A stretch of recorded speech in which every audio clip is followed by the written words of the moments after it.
Hello and welcome back to Joe Bailey Revision. Today we're going to be looking at the second history topic, life in Nazi Germany from 1933 to 1945. So the first topic we're going to look at is dictatorship. The second topic, control and opposition. The third one is changing lives. The fourth one is Germany in war. And the fifth one is occupation. So this is going to be another massive video like the Elizabethans. So if you want to skip to one of those points using I'll put timestamps in here somewhere. So let's begin. So number one, dictatorship. So first we're going to look at the dictator himself, Adolf Hitler. So he was born in 1889 in Braunau, Austria. He was beaten by his father, who died when he was 14. He failed exams at school and left his hometown to find work. After leaving, he failed entrance exams to the Vienna Art Academy twice. So this obviously negatively affected him, and the only way he could make money was by creating postcards and cleaning windows.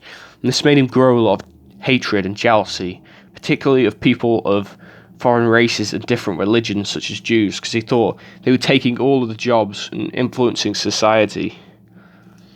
And he volunteered to fight for Germany in World War I, and he returned a war hero, but losing the war affected him. He stayed in the army after as a spy investigating political groups. One of these groups he investigated was the Workers' Party, and this would eventually, as he rose up the ranks, turn into his own Nazi party, which he tried to take over with. So, let's look. Anti-communist. So the Nazis were anti-communist. This made the industrialists support Nazis. So industrialists were people who owned big factories and people who were high up in society, and they didn't like the communists because they would make everyone have the same, and that didn't align with their beliefs. So next, let's look at Volksgemeinschaft. That's a bit of German for you there. It means people's community. So it was a group of people who he thought would make a good community, and anyone who didn't fit into this kind of community was kicked out of Germany. So this included people that they saw as inferior races, which we'll look at in a minute. Also, this sort of links to their idea of socialism, that the wealth is shared and no one gets too much as everyone's working as a community. But this is kind of a much more twisted version of a community, which is much more exclusionary. So next, let's look at, the racial theory. So they thought the Aryan race, which was Northern European people, were above all others. An example of the Aryan race is always given as people who have blonde hair and blue eyes. It's considered like the master race. And all others, they considered it the master race. All the others they considered Untermenschen, which were lesser races. So let's have a look. Führerprinzip.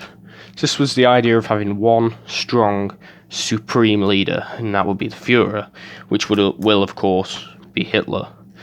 And this linked to their ideas that they thought democracy was weak because of what they thought of the Weimar Republic. And people lost confidence in it due to the economic depression in the 1920s. So next, they also believed in Lebensraum, and that means living room, not the room in the house like a concept. They needed to take over countries for extra space. This was linked to the fact that land was taken from Germany in World War I due to the signing of the Treaty of Versailles, meaning that they were thinking of going directly against the Treaty of Versailles by doing some militarism, which was building a bigger army to conquer countries. So they wanted to conquer countries, which went against this treaty, which was signed at the end of World War I. So next, nationalism. So that links to militarism, because they wanted to make Germany stronger. They wanted to make it a bigger place with much more power after all this power had been taken away after World War I, which had a big impact on Hitler, because he fought in that war.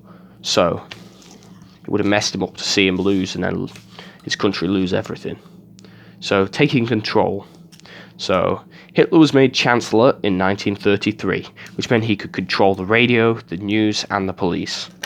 So former Chancellor Papen convinced Hindenburg, who was the president of the Weimar Republic, that Hitler could somehow be controlled, because he was very popular with the people, but he had some very radical views, and they thought, we can somehow change him, we can do what we want with him, which they obviously couldn't. So next, let's look at the Reichstag fire. So this was done by a communist 1 week before voting, and the Nazis kind of tried to spin it as if it was some sort of communist plot, and they could have faked this, but they used it to spread fear and make sure communists got banned from the elections. So Article 48, the protection law, was passed because of the Reichstag fire, and this gave SA stormtroopers the power, and they were sent to arrest and kill all 20,000 communists. So this was like one of the first massacres that the Nazis did. They sent people out just to kill certain groups of people. So next, let's look at the enabling law. So the enabling law in March 1933 was a thing that meant Hitler could pass laws with no government approval. So this was the thing that really turned him into a dictator. So for this to be able to happen, he had to gain over 66% of people in the Reichstag on his side, and he managed to do this by pressuring other parties, such as the Nationalist Party, which had some similar beliefs, but he started to pressure them a lot, and the Centre Party, which was like the Catholic Party, and he told them that, oh, we won't mess with the church as long as you do this, which of course in the future he does by getting rid of church youth groups and replacing it all with Hitler Youth, but we'll talk about that later. So what did he do with the enabling law? So he set up the DAF, which was the Nazi trade union, and other trade unions were banned. And this was particularly important because then no one could complain about pay or conditions. This is increasingly important if you look at the future when they're giving people really high hours and low wages because they're making them work during the war and trying to get stuff quickly. Also, people could buy stamps to save for things such as cars and holidays, but these products were rarely ever given, and money would normally go to the military. So there's that thing about them trying to save up for a car and they actually get a tank instead and it gets put into the army. That satirical thing. Also, other political parties were banned, so the people lacked freedom.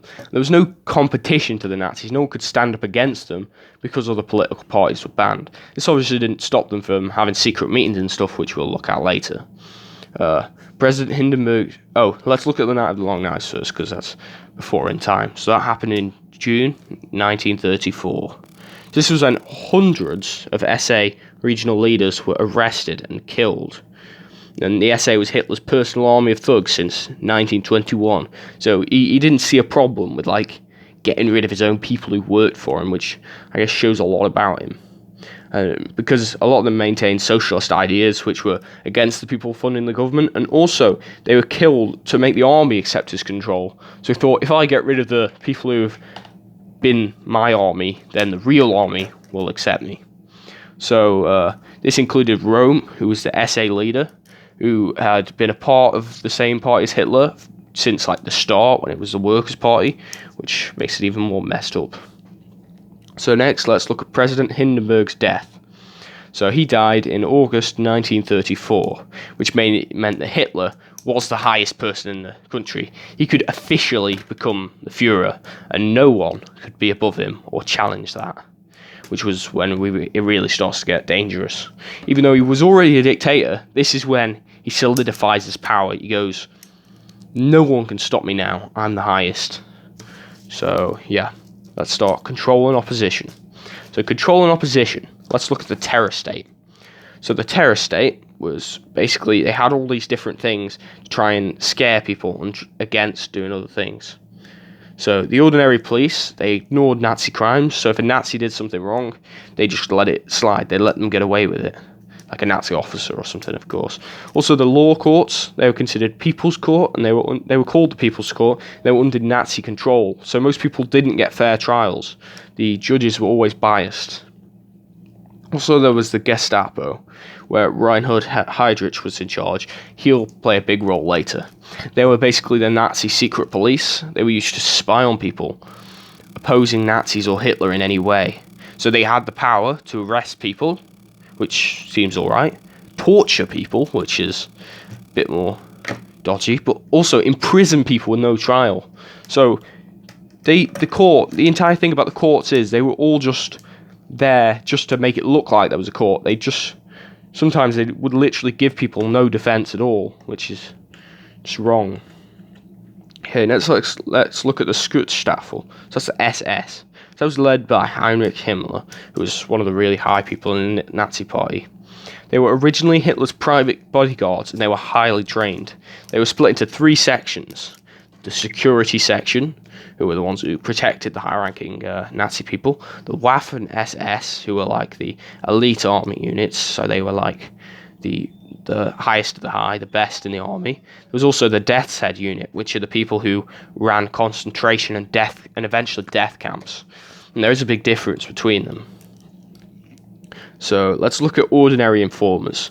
So no one could be trusted in Nazi Germany because ordinary people could inform on anyone. And this is interesting because it's similar to the whole thing about witch trials in Crime and Punishment. You could literally point out anyone and say they were saying something anti-Nazi, and they would be sent to a concentration camp, whether they'd done it or not, because there was no trial system. So yeah, that's pretty dangerous. Also, the concentration camps were mainly used as a deterrent because they were like large prisons and they were put there for enemies of the German state.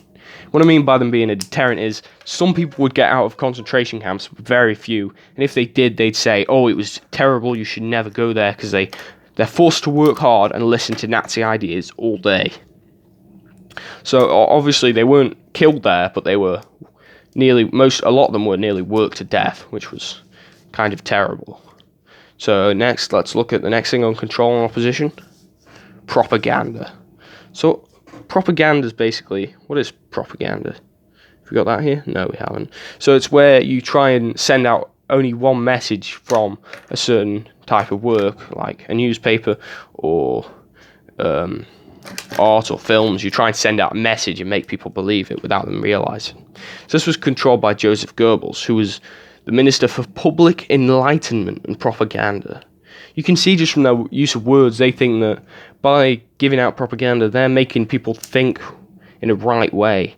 And also, the idea of public enlightenment, it's the thing with where they try to put a positive spin on everything. They're calling this enlightenment, even though it's literally blocking off people's views. So first, the newspapers, they were censored, so they only contained Nazi views. They also made it seem like the war was going well. Even if they'd lose a battle, they'd always make it seem like something good was happening in the war, and nothing bad was. So films, they put people Nazis hated as villains, so they included a lot of Jewish stereotypes as villains, and that sort of thing. Burning of books. So they burned books that were by Jewish authors, and also books that were anti-war, because they didn't want people reading that sort of thing and thinking, maybe they aren't that bad, or maybe we shouldn't be fighting. It's also art. Art is interesting, because they considered there to be 2 types of art. Degenerate art, which was like modern art, and Nazi art, which showed like their traditional values and stuff. So that degenerate art, they had an exhibition in 1937 to show it as bad. So they put all the art around the side, and then they put like really bad messages around it to make it seem terrible.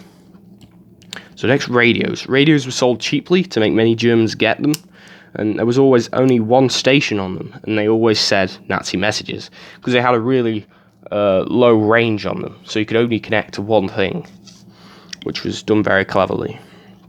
The Nuremberg rallies, they showed power and helped raise morale and warn against opposition in Germany. It was basically a massive gathering of Nazis. Okay, so yeah, that was propaganda. They also had like posters and stuff, which would try and persuade people things. So next, let's look at the opposition part of control and opposition. Those bits were controlled, this is opposition. So opposition groups. So the Catholic Church opposed it a lot. They were against Nazi euthanasia and killing of people. They also rescued a lot of Jews. Also, young people. There were opposition groups entirely made up of young people. So there was the swing types who refused to join the Nazi group and listened to banned American jazz. They were middle-class teenagers and they had a lot of Jewish friends. So these people would refuse to go to the Nazi clubs and do things that they thought were bad.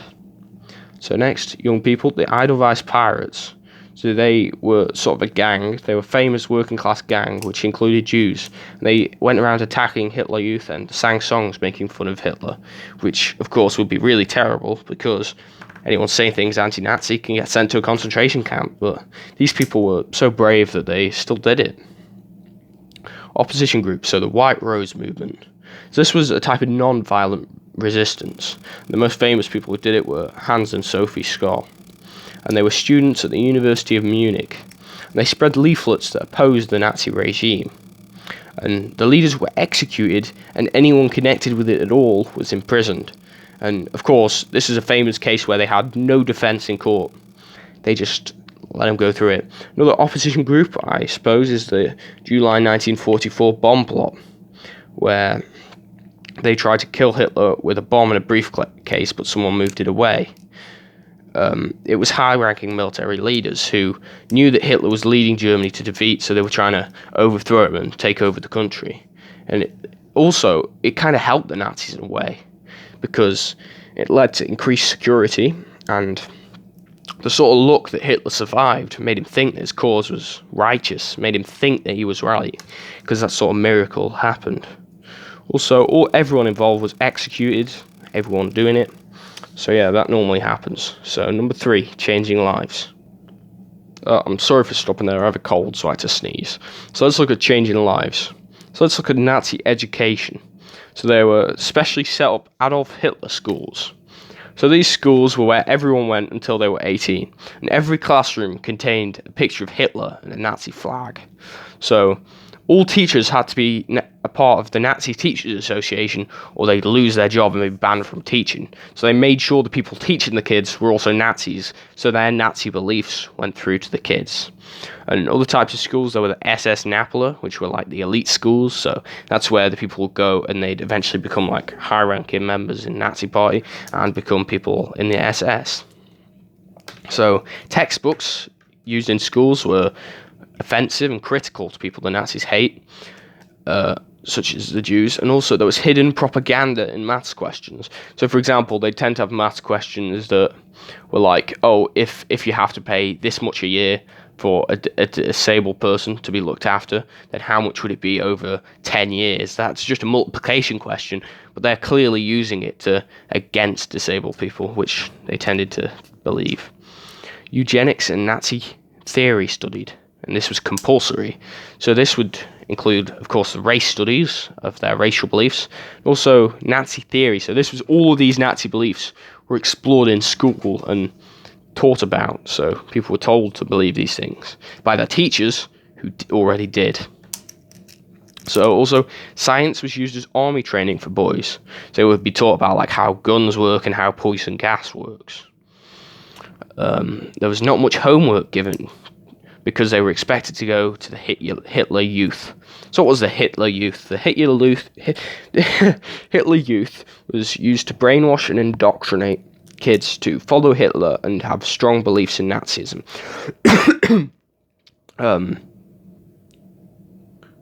So yeah, also whilst there, boys were taught to use guns and grenades, and there was also the League of German Maidens, which was where girls went, which was similar to the Nazi Youth, where girls were taught to cook, clean, sew, and look after kids, because they were considered to be mothers of the next generation of Nazi soldiers. So the Nazis, they were playing the long game. They were thinking, we got to think about the future, which was one of the most dangerous things about their regime. They planned ahead a lot. But of course, they still failed. Also, there were achievement awards, which inspired people to continue and made people feel national pride. The Hitler Youth also went on camps, which included hikes and activities, which were enjoyable, and they found it fun to do. However, it got a lot less fun in the war, the entire Hitler Youth did, because they were doing there was more indoctrination and less fun. So what are we doing here? So, workers. So the DAF was the only trade union, and although it did do some good things, like made sure everyone had jobs, it meant that there was no wage rises, and there was also increased working hours. There was the KDF, which was the Strength Through Joy movement, where activities were offered after work to distract people, so they wouldn't think about the state of the country. So if you're already brainwashing people and then you're forcing them to do other things, if they always have their mind on something else, they're never going to think about what's going on in their country. There was the Beauty of Work movement, where the people were allowed to work in a nicer environment, so their work would seem nicer, so there'd be less complaints and resistance. However, these improvements were deducted from wages and they had to be done by the workers themselves. So it didn't end up costing them anything to make their work seem nicer. It didn't cost the government anything. But still, they would stop complaining as much. So women in this society were expected to follow these things called the 3Ks, which were guidelines to Nazi women. So the 3Ks, let's start. So there was Kinder, which meant children in German, which women were expected to produce and raise kids. So to do this, there was no contraception or abortion because they thought this would stop kids being produced. Also, women in jobs were fired as they were expected to have kids instead. So, like, at the start, women were fired, which is funny because they had to be employed towards the end of the war. After 4 kids, husband leave. So this means there was an initiative where they were like, oh, if you've had 4 kids with your husband, let him go and find another woman to have another 4 kids with, you know. They wanted to make as many Nazis as possible, basically. Also, there was the Lebensborn clinics, which were used to spread the Aryan race. So this is basically where women would go to get pregnant from SS soldiers, just to have kids, just to raise. So it's kind of dark, really. Kirche means church. This was the idea that women should be moral and they shouldn't do things like smoke or wear makeup. And the thing about morality is they thought that if a mother isn't moral, that would affect their kids. However, the Nazis weren't particularly moral themselves. They tended to think they were, but they weren't. Küche, kitchen. This is German for kitchen, of course. Women were expected to cook and do household tasks. This is one of the main reasons why they couldn't get a job but they had to work during World War II in the factories and stuff because all the men went to fight, which was funny because it went against the Nazi beliefs. Also, changing lives, persecution of the Jews. So persecution of the Jews, many laws came around to make the Jews persecuted. So in 1933, Jewish judges, lawyers and teachers sacked, meaning they couldn't have any influence in society. And also race studies were introduced in schools, which were incredibly critical of Jews. In 1934, Jewish shops began to be marked Juden, and soldiers would send people away from these stores so they wouldn't go there. Also, in 1935, Jews were banned from the army. Also, the Nuremberg laws, which, same place as Nuremberg rallies, they meant that they couldn't marry Aryans, Jews couldn't, and they were not officially recognized as German citizens. So they didn't even see these people as people, which is messed up. 1938, they began to have to carry like special ID showing that they were Jewish. There was no school for Jewish kids, so they thought, well, if they can't get an education, they can't have a future, so they can't survive here, I guess. Jews were forced to sell businesses and use Jewish names such as Israel and Sarah. And next on the persecution of the Jews, Kristallnacht. In November 1938, there were attacks on Jews and property. 400 synagogues were destroyed and 815 businesses were destroyed. And Jews were forced to pay for the damages, and over 30,000 Jews were arrested. They were arrested after their property and they were attacked, which is a bit twisted. So next, let's look at number 4, Germany in war. That rhymes. So let's look at the German economy. So the German economy had been planning for war since 1936. So they had this thing called the 4-year plan. However, it was badly managed by Hermann Goering. So they expected the war to start in 1941 when they battled with Russia. However, it actually started in 1939 when they started their invasions. In 1942, Albert Speer took over the economy and it became a lot more effective. Factories were started to be open 24 hours, like Tesco. Products were standardized. Tank production went up by 250%. Aircraft production went up by 200%. So this was really helped them in the war by producing this many extra weaponry. Also, total war from 1943 to 1945. So every aspect of economy and society was contributing to the war campaign. So they banned sweet shops, they banned magazines, they banned pro sports, and everyone was forced to work for the war effort. So women without kids were sent to work in factories and for long hours. Farmers' wives didn't have to work though. Kids were evacuated to Austria, meaning there was less distraction to the parents, but also they were safe. So if you were filling someone with Nazi beliefs and then sending them away, when they'd come back, if they still believed that, that's dangerous. Also, rations. So everyone has to work for food.